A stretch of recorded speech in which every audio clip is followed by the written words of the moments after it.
Thank you kindly for joining us. It's great to connect with you guys through the I Love CVille Network, a network that's presented today by the Clifton in Keswick. The Clifton is just a special place, and it's special for so many reasons. It's special for dinners and date nights and the kind of dining experiences that make memories with loved ones. The Clifton has a happy hour that's fantastic. They are a venue for special events like weddings and corporate retreats. The Clifton in Keswick is a venue and a restaurant that you will remember for years to come. The Clifton in Keswick. So much to cover on today's show. I'm going to ask you guys some questions, and then I'm going to try to answer them. But I'm hoping to get some participation from you, the viewer and listener, on some of these topics.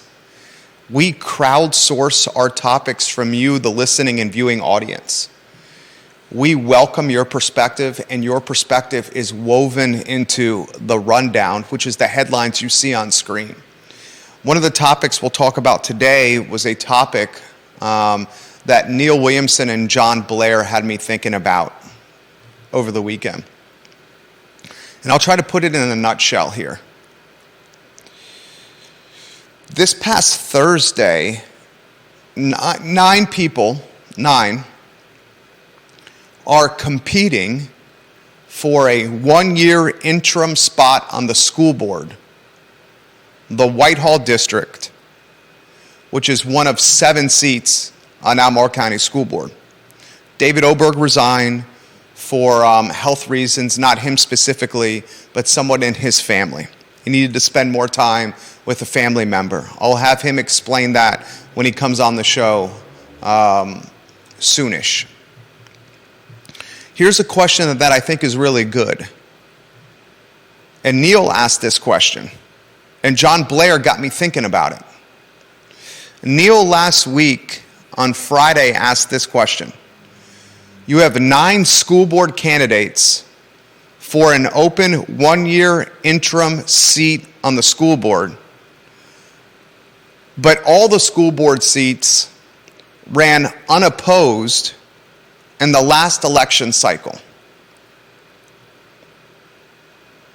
Maybe someone can help answer this question. I have some answers, but I want to hear from you, the viewer and listener. I'll give you the question again from Neil Williamson, the president of the Free Enterprise Forum. Jerry and Judah, you have 9 school board candidates that are looking to fill an open one-year interim seat, the Whitehall District. But in the last election cycle, all the seats on the school board were unopposed in the last election cycle. This was John Blair's response to Neil's comment. Anything John Blair writes, I listen to and read very closely. He says, this is an interesting topic, Jerry and Neil. It's not just Albemarle County, but nearly every governing body and school board in Virginia. When there is a vacancy, plenty of candidates will apply. For example, in Pittsylvania County had 6 applicants in October for a seat on its Board of Supervisors. However, almost no one will ever actually file to run for office. I don't think the salary is a factor, John Blair writes. After all, he says, if it was, why would people be so eager to apply for these positions? I think it's something about electoral politics in this day and age. What is it about the actual process for running for office that is so off-putting to so many?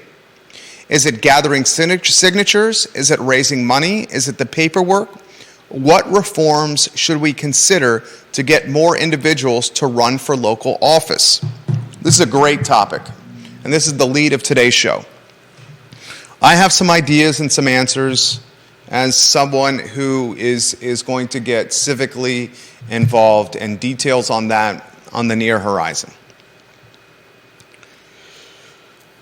When you're filling an interim position, like this Whitehall District school board seat, the rigmarole, the vulnerability, the exposure is next to nothing.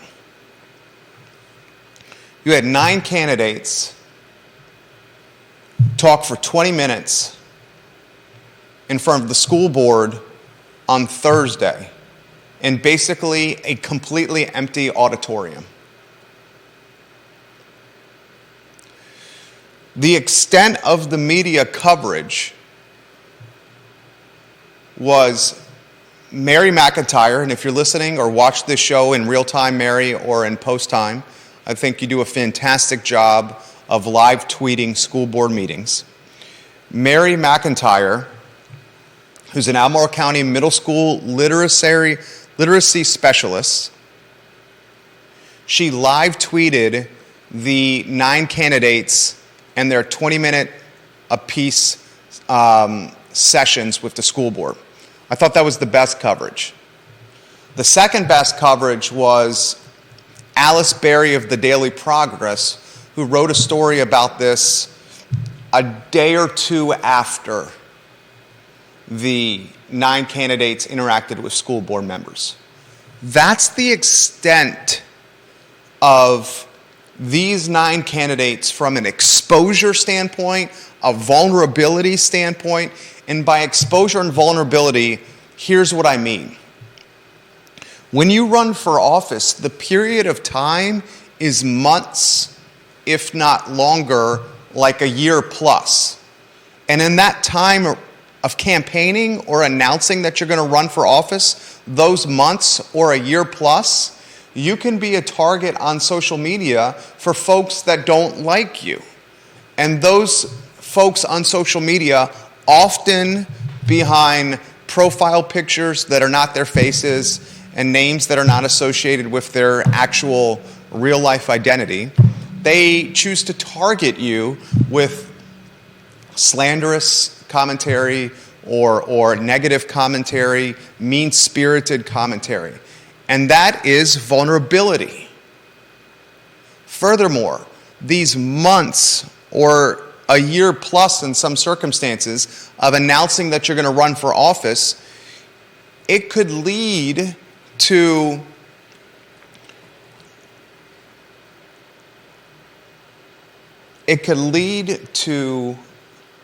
challenges you did not anticipate. Here are some examples. When you run for elected office, you're very transparent in all aspects of your life.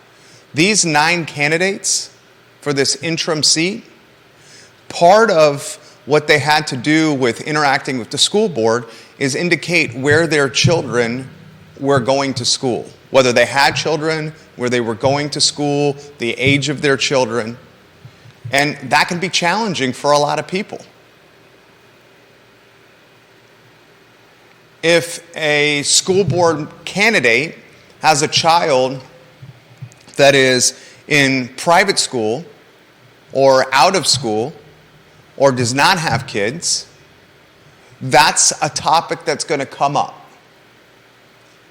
If a board of supervisor has children that is in out of school, in the public school, in the private school, or in preschool, that may be a topic that comes up. And answering those questions about the loved ones you hold so dearly, your children, can be extremely challenging for people.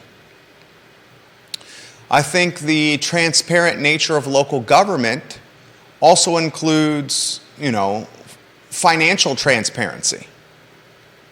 Some folks may not want to offer transparency when it comes to their financials.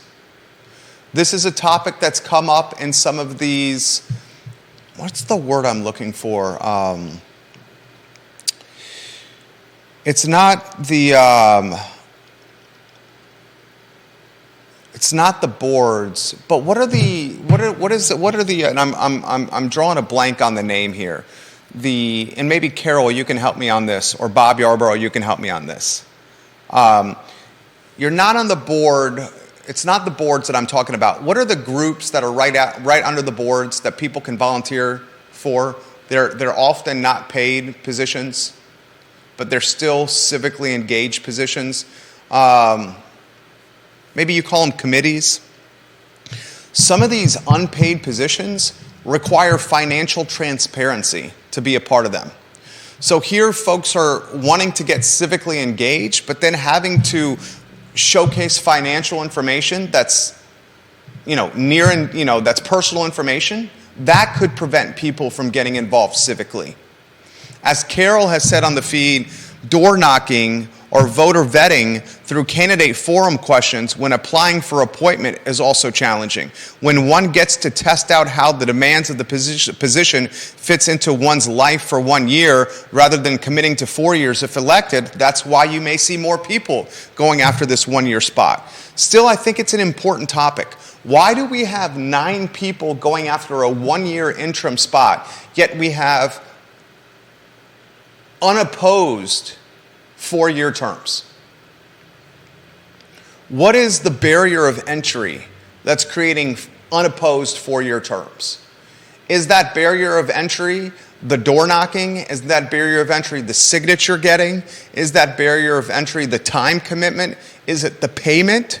Or is that barrier of entry the exposure and backlash, the vulnerability that undoubtedly arises in this day and age of social media keyboard muscles, if you may? It's no secret that if you run for office or if you're fortunate to get elected, you're going to have half the community lukewarm in your corner and the other half either not caring about you or angry with you. And it's no secret that it's extremely time-consuming to do these jobs. But I found it, and so did John and so did Neil, and that's why I led with it on this show. I found it curious that you'd have 9 people for an interim spot, but the last election cycle, the school board spots ran unopposed. It's a good talking point. It's also a reason why you see such a stranglehold on certain positions. When Ann Malik ran for school board, 4 terms ago? Almost 5 terms ago? Social media was not nearly what it is now. Diantha McKeel's been in elected office on the school board or the Board of Supervisors for almost 25 years. In the mid-90s, social media didn't even exist. When Malik first got on the board, social media was only a photo of your food or an opportunity for you to get a significant other or pursue a girlfriend or boyfriend. Now it's 24/7, 365, keyboard muscles and folks flexing behind profile pictures that look nothing like themselves. Cartoon characters at times.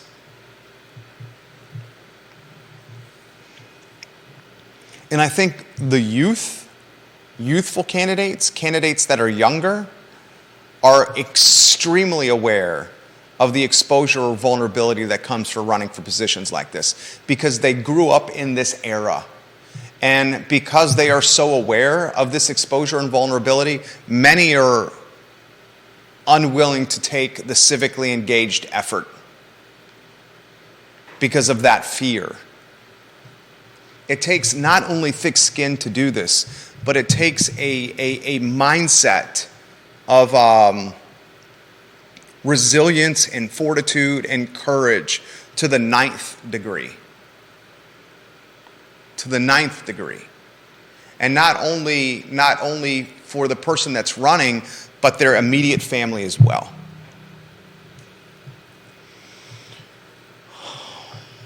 Comments coming in fast and furious on this topic, and then we'll get to the next one. Kevin Higgins says, we have a school board race, and we can't get kids out of 15-degree weather because a bus cannot get them to school on time. We have a major problem in the county, he says. Carol says stranglehold is correct. With appointments, those in power choose the next to be in power. There's a lot of truth to that. Your board of supervisors are picking your planning commission. or in the case of the school board, 6 members that are on the board who are undoubtedly very Democrat are choosing the 7th member, the interim.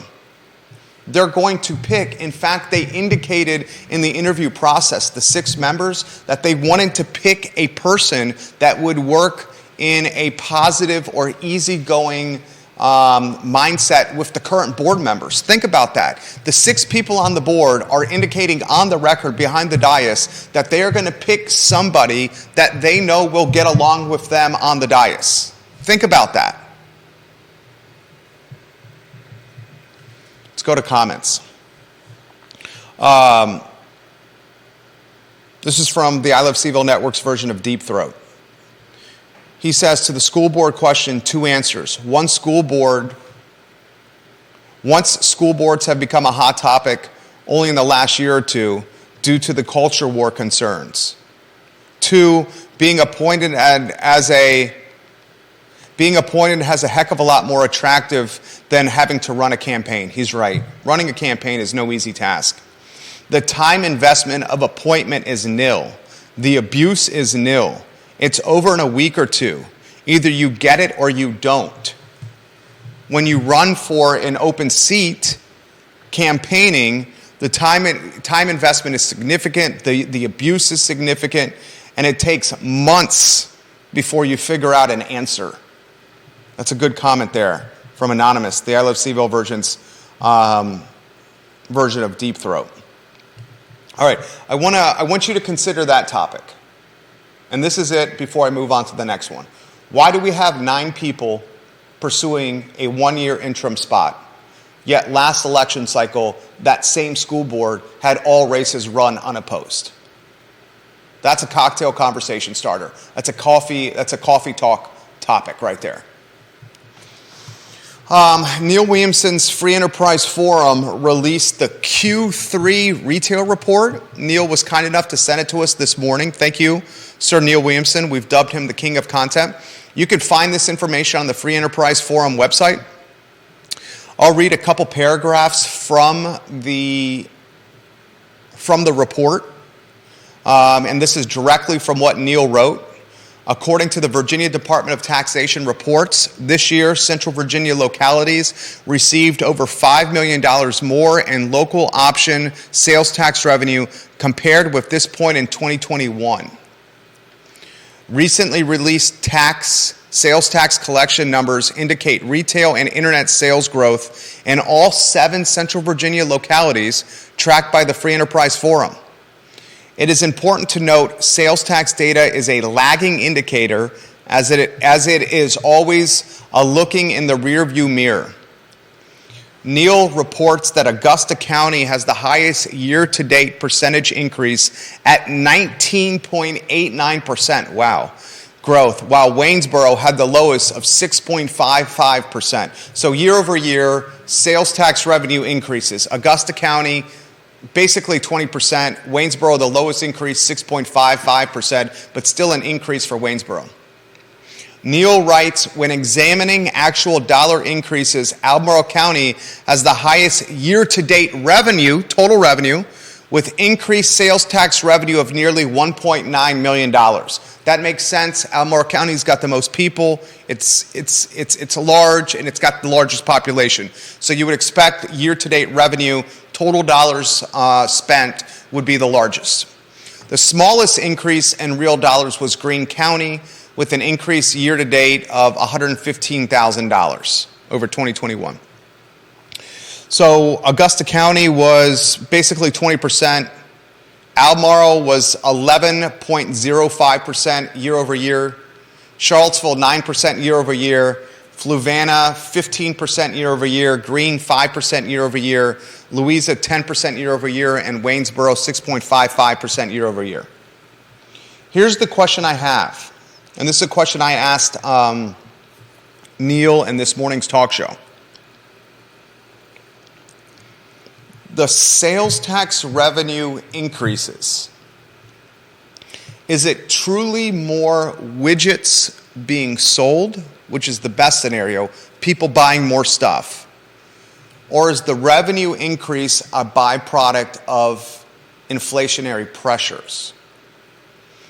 if your groceries this time last year for a family of 4 cost $200 a week, and those groceries cost, let's use 11%. Heck, we'll use 10% just for the sake of numbers of me doing on the fly.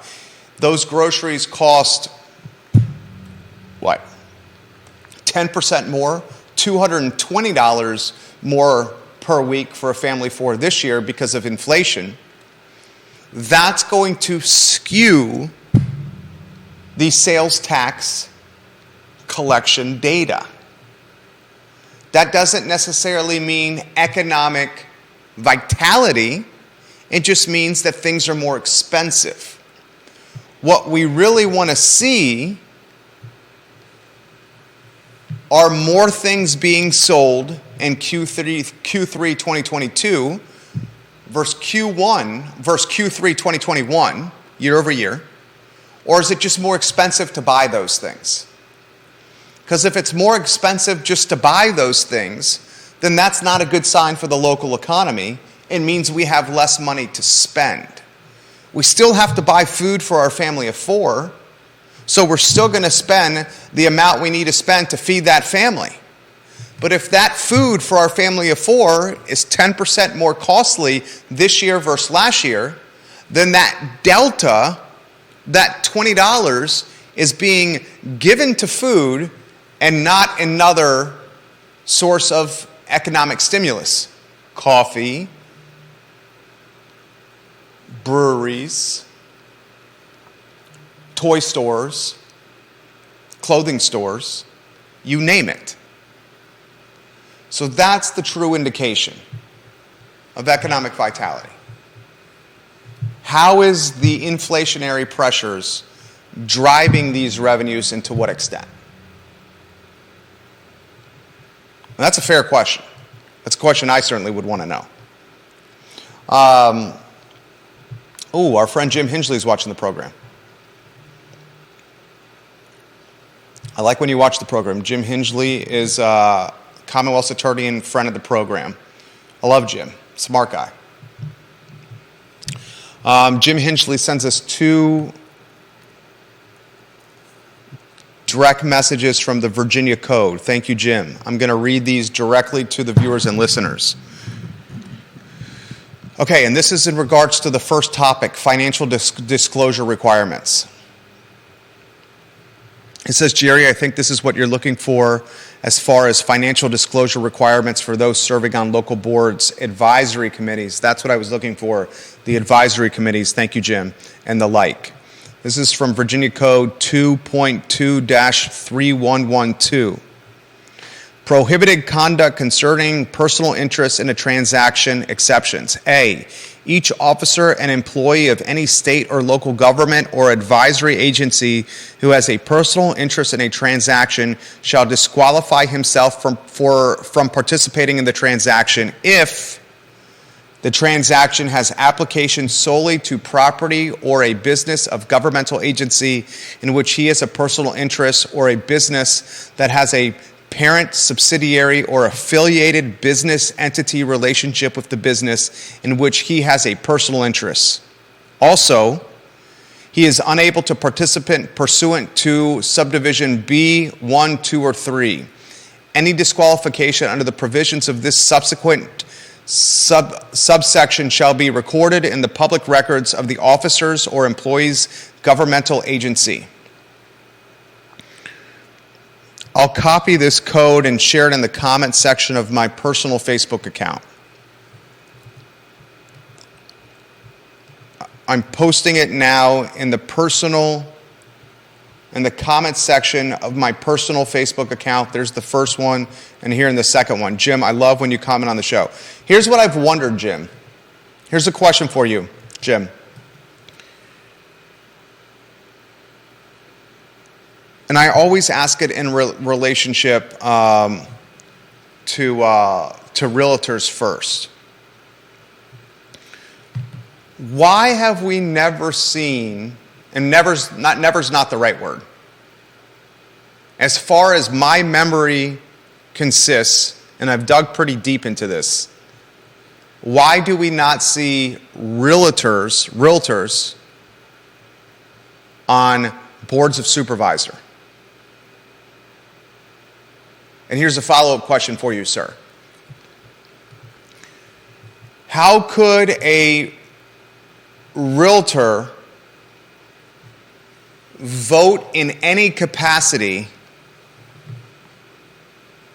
on any real estate development topics, matter, or talking points?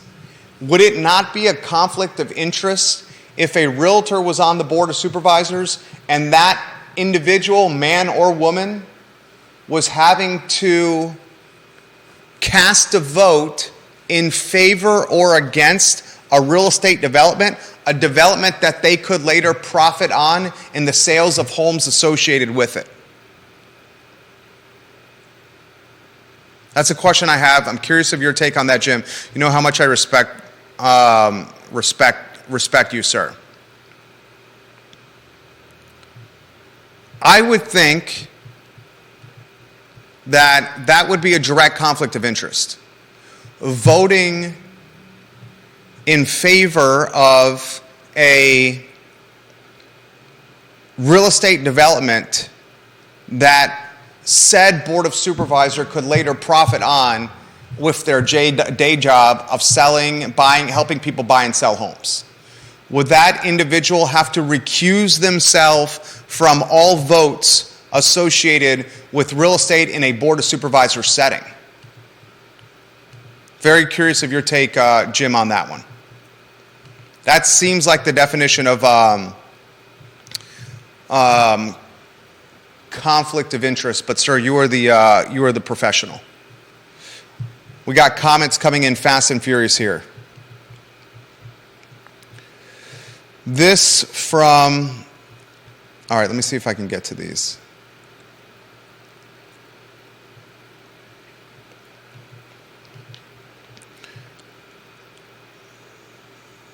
This is from Travis in Danville. Travis, I love when you watch the show, man. You genuinely make the program better here. And he says, where'd your comment go? I ran for city council in Danville many years ago. Gathering signatures isn't the issue. Most people just don't like the process of reporters and everyone else behind a keyboard pulling their life apart and their family. It's almost as if you can't make one mistake and be human. That's very well said. That's very well said. I mean, you almost just have to you just own them from the beginning. So like, hey, I'm announcing for Board of Supervisors, I'm just talking hypothetically, and when you do, here's something I want to get out and let you know about now. I mean, that's how I would do it. And then you just own it because they're human beings. You just own it from the beginning. I figured you were actively involved with local in Danville in some capacity, Travis, just because of how you comment and the intelligence that you show with so much of your comments on this network. You make the program better, Travis. Kevin, good morning in Waynesboro. And he said commissions that are appointed by local governments require financial disclosures. I want you to think about that. If a local government official appoints you to some kind of commission, and the word I was looking for is commission. Travis, excellent. Thank you, Travis. If a local government official appoints you to a commission, that person is volunteering their time, yet they're required to disclose their financial records for their volunteering efforts. These CACs, if you're disclosing your financial records for a volunteer position, of course that's going to keep people from doing it. Because that's some of the most sensitive data you have. I mean, folks have a hard time doing that when it comes to the loan mortgage process. And that's way more confidential. I'm very curious of your take on that question, Jim, about the conflict of interest that would come with a realtor voting on development issues if they were on the board. Oh, he does. He has an answer for me. He says, that's not a question I would be in a position to give an advisory opinion on. The issue of conflicts of interest that may arise for those who serve on local boards, advisory committees, etc., including real estate agents or brokers hypothetically, are complicated and fact-specific. Virginia has an agency to answer these questions and give guidance. And then he sends me another message. He says, the Virginia Conflict of Interest and Ethics Advisory Council was created by the General Assembly to encourage and facilitate compliance with the state and local government conflict of interests. And then he shows the Virginia codes. The General Assembly Conflicts of Interest Act and the lobbying laws in Article 3 of the Code of Virginia. So maybe that's is that why we've never... Who can name the last real estate professional to serve on a board of supervisor in Albemarle County? Who can name the last real estate professional to serve on city council in Charlottesville City?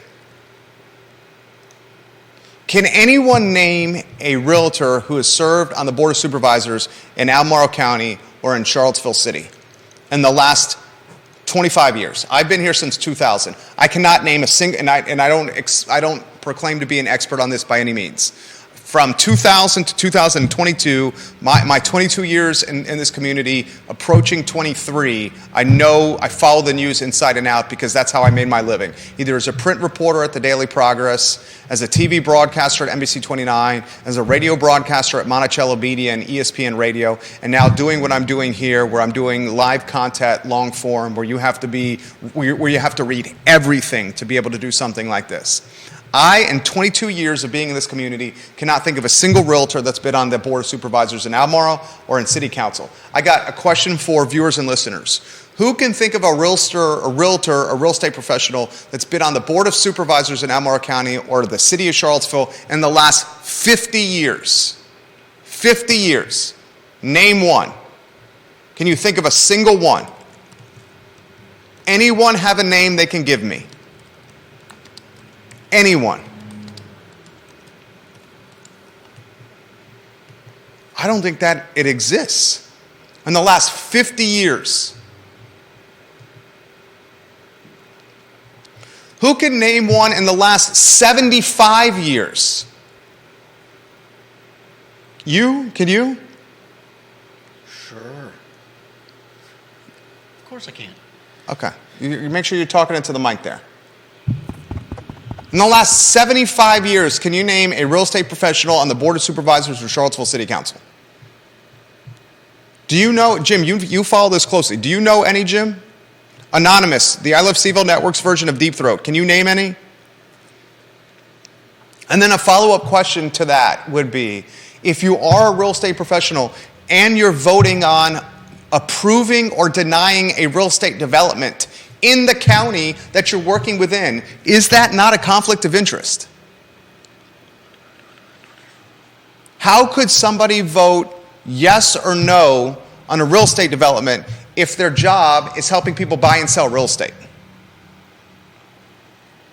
That would seem to me, and I'm just a guy who reads a lot, the definition of conflict of interest.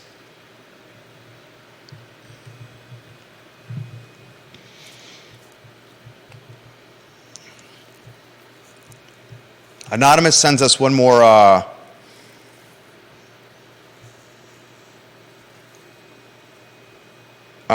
tweet on the rental market. And I want to weave you into the rental market here.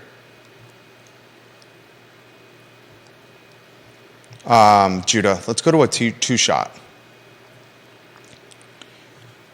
Apartment Lists, which is a data aggregation platform, says that rent in Charlottesville dropped last month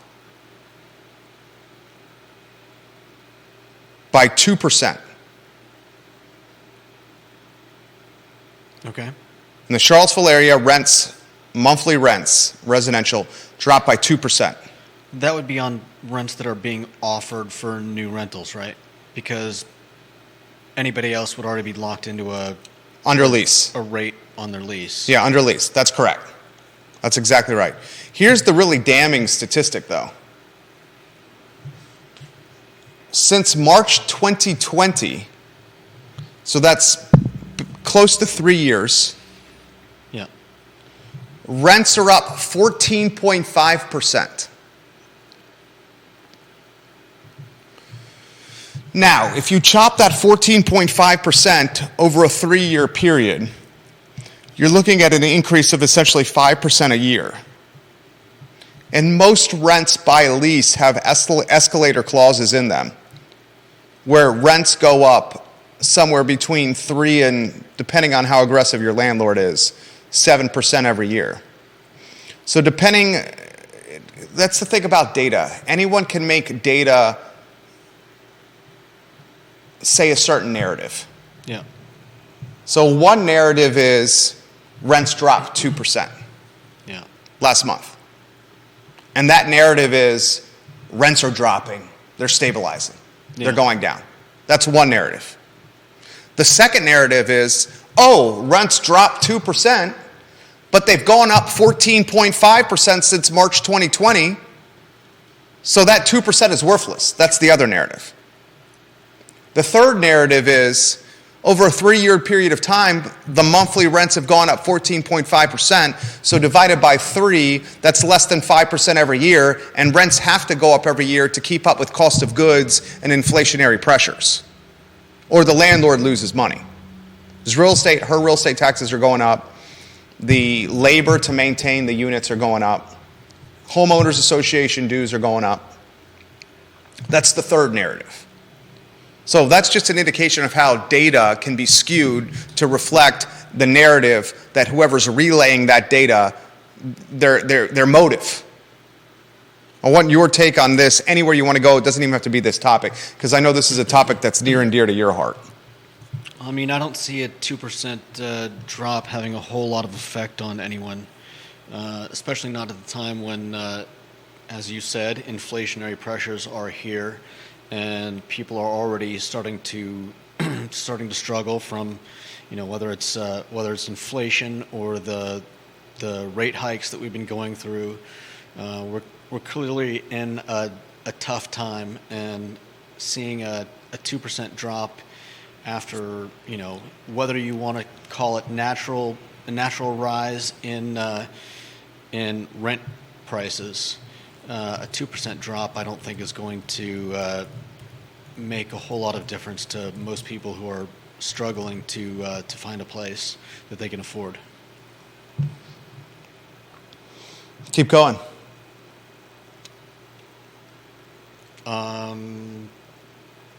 What do you want to talk about? I mean, a 4% increase year over year. Eventually, that's going to get things extremely expensive. And as I think we've heard from several sources,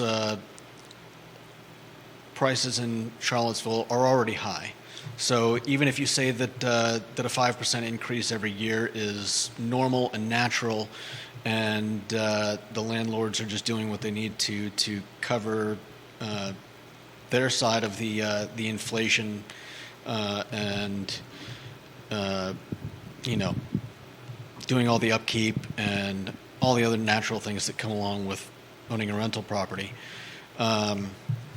If those prices are already high, then basically nothing's changed. People are going to be struggling because of the naturally high prices of Charlottesville, and as I said, if 2% is if prices are going down marginally, I don't see a lot of people. I can't see a lot of people running out into the streets and jumping up and down and cheering. Keep going, because I'm doing some numbers here. Keep going. They're still going to be struggling with, they're still going to be struggling with those prices if they were struggling with prices a month ago or a year ago. A small drop isn't much of a comfort to anyone. I'll put it, good take. I'll put it in perspective here. Say you take a 4% increase, 4% escalator on a residential lease. 4% is the standard. If a landlord is doing a 4% increase on a residential lease, let's say it's a one-bedroom, okay? A one-bedroom, 4% increase year over year. And let's, for the sake of easy math on this talk show, let's say that one-bedroom apartment in Charlottesville urban ring, within the urban ring of Charlottesville, rents for $1,000 a month. The 4% increase in year 2 would be $40. $1,040. So year 2, you're paying an extra $40 a month. $40 a month times 12 months, $480 additionally. Year 3, it goes to $1,081.60. And in year 4, $1,124.87. So that one-bedroom apartment, if it's a 4% increase year over year, that one-bedroom apartment jumps from $1,000 a month to $1,124.87 a month. An additional $124.87 per month times 12 months is an additional $1,498.44 a year, basically $1,500. That's on the average, though. I think that so we said that over the last 3 years, there's been an average of 14% raise. 14.5. Yeah. 3 years this March. But that's just average. So I imagine that there are some landlords who aren't raising rent on their tenants. I would think that you would find it extremely difficult to find a landlord that does not have a year-over-year escalator. That might be true. But I would think those landlords still argue that there is, because we're talking about an average, there are going to be some that have not raised the price as much as others, which also means that's fair. I agree with that comment. Which also means that there are going to be those that have raised higher than the 14%, and I think we both know that because of the changing housing market in the last couple of years, and how much prices have changed, that there are probably a lot of landlords who are going for, they have a tenant move out. They're not like asking a current tenant to to start paying 20% more. But now that the tenant is out, they can come in, clean the place up, and drop the new add the new price, which is whatever. Here's the question I have for you, and I think what you're saying is true. We got comments coming in here. It's one thing to take a current tenant who may be in a 1-year lease, and that current tenant is in a 1-year lease, and then tells the landlord 90 days before that 1-year lease is up that they want to stay in the place. If that landlord of the current tenant says, okay, you can stay in the place, I'm going to jack your rent up 14.5%. Let's just use that number. Mm. That, in my eyes, is way, call it dirty, aggressive, whatever you want to call it. Maybe you call it the free market. There's that kind of increase, or there's the increase where the tenant is in place for 1 year, notifies the landlord 90 days before the lease is over, I want to leave. And then the tenant waits till they move out, as you say, then spruces up the place, paints it, puts new carpet in, does any necessary repairs, and then chooses to increase the rent 14.5% for whoever wants to come in at that point. Those are two different kind of increases. You would give me that, right? Yeah, and I would also say that there are probably a lot of people that are in longer-term leases, or at least are renewing every year. And like I said, they might not be, their landlord might not be using the escalator clause. They might be giving them smaller increases. Or smaller increase is still the escalator. Or my point being that they're still under the 14%,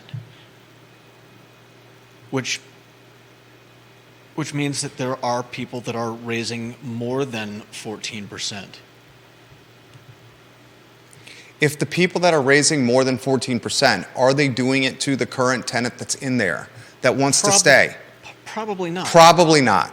They're raising the 14% plus. Once the current tenant leaves, they have to rehab the place and then bring someone in. And I would bet you that increase is as much about getting to market value as it is recouping the sweat equity and the cost of improvements of transitioning from one tenant to another.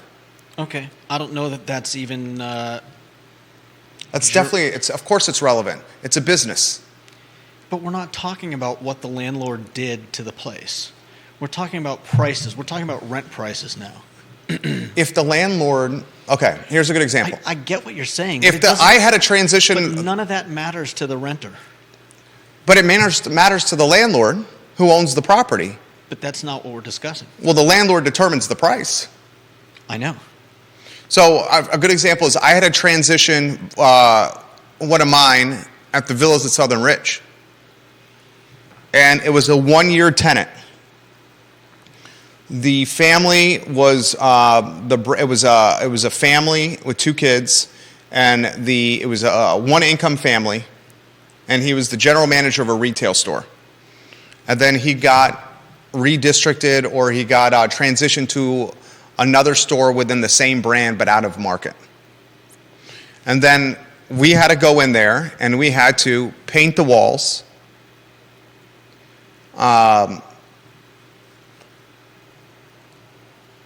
a lot of fixing. The transition, not a lot, but some. Those transition costs were in the neighborhood of $2,000 to go from one tenant to rehab the place and to get it ready to go for the next tenant.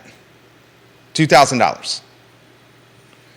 Does that landlord then try to recoup that $2,000 by raising the rent for the next tenant?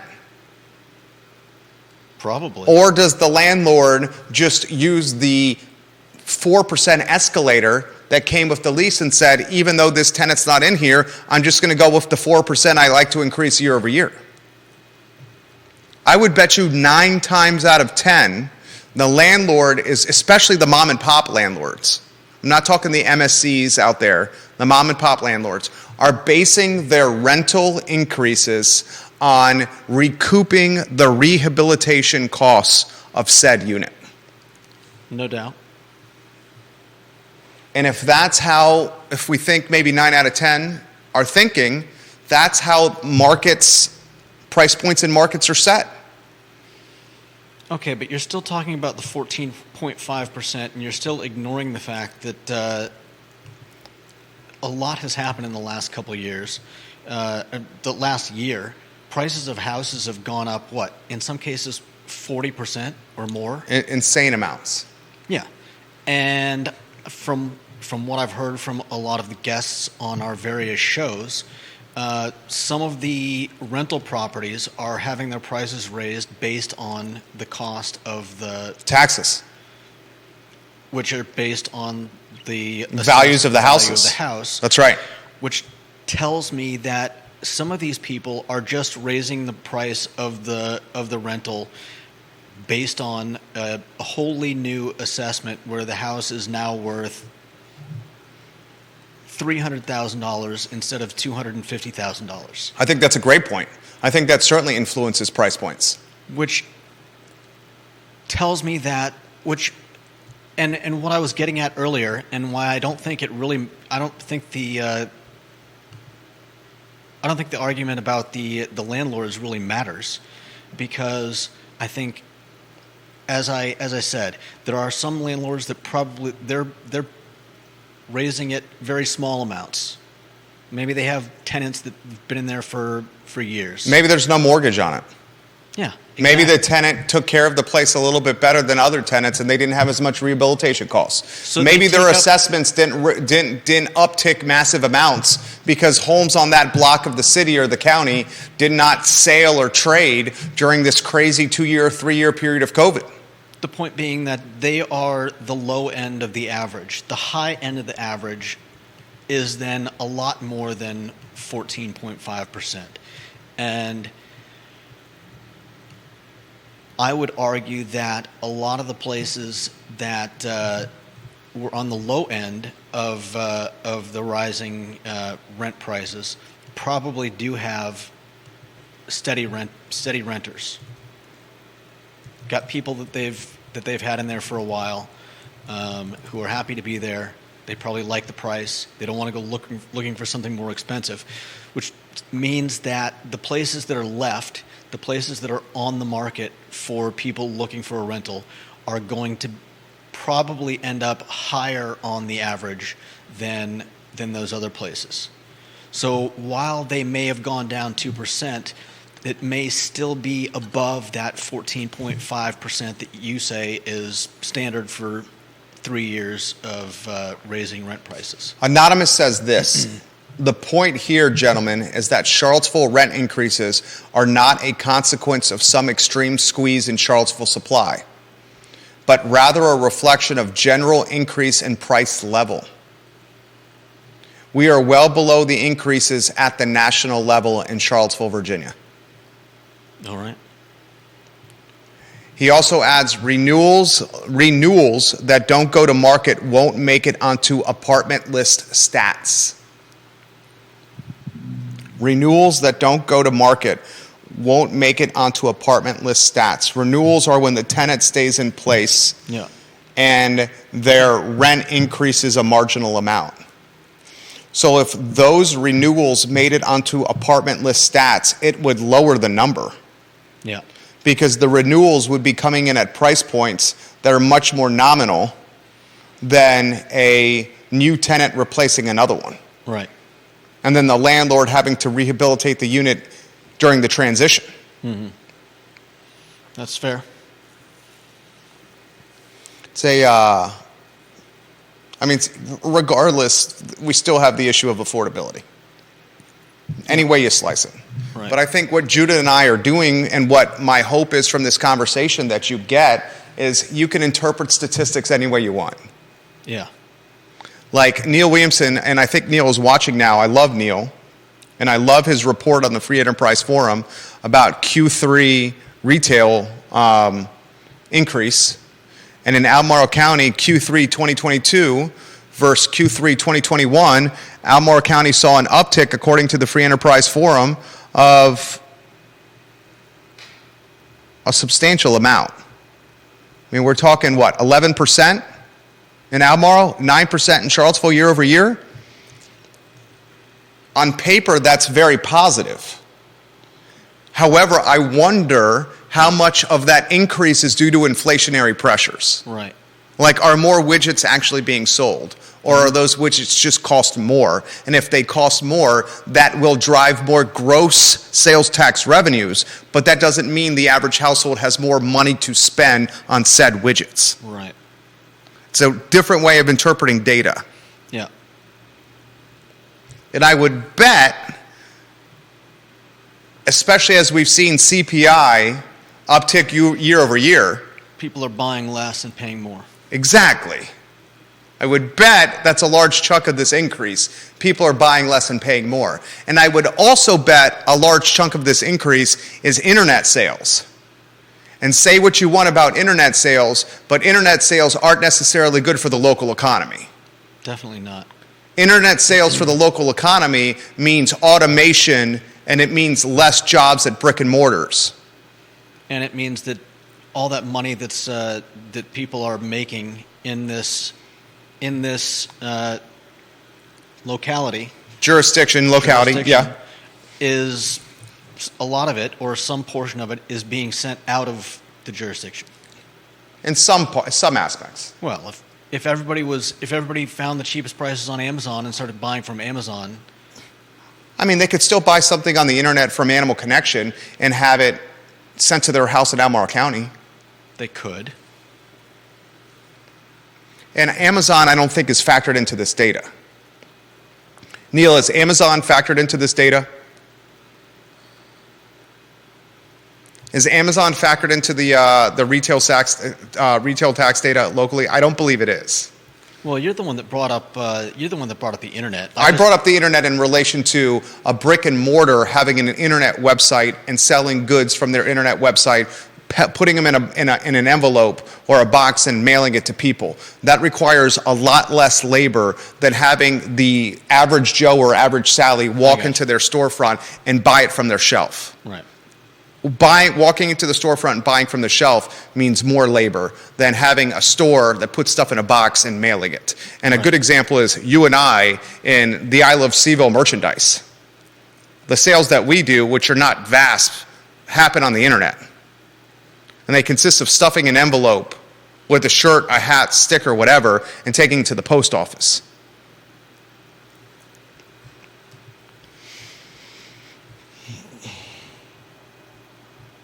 He says internet sales tax is included since the Wayfair decision. So Amazon is included. Amazon is included, Neil says. Well, I wasn't specifically talking about the numbers, but the fact that... Well, I mean, the fact that Amazon's included is definitely not good for the local economy. Yeah. Because that's just turning goods into commodities. And whoever can win the price point battle. And of course, Amazon's going to be able to win the price point battle. That's definitely not good for the... So again, what we're showing you is there's very, very many different ways how you can interpret data. Yeah. That's the point of what we're trying to make here. And we both made very compelling arguments of interpreting data differently. Yeah. That's the gist of what we're trying to pass along to you.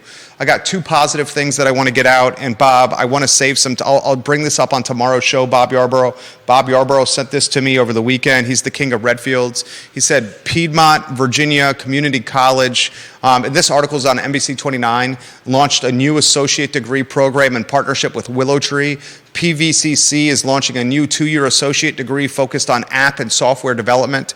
Willow Tree is one of the largest employers of software developers in Central Virginia. It's partnered with PVCC to collaborate on the curriculum and to spearhead the new program. The program is focused on growing professionals and readying people to branch into the technology field by providing them job competencies needed by employers. So here's a good example of figuring out a way to hire within the community, creating new jobs, creating a funnel for those jobs from the community college, teaching the students within the community the skills they need to get these white-collar jobs, and then having these students mature into business professionals with these white-collar skills and make more money, as opposed to bringing people from Silicon Valley, San Francisco, Boulder, Manhattan to take these jobs, which would drive up the cost of living. I'll spend more time on this tomorrow, Bob Yarbrough.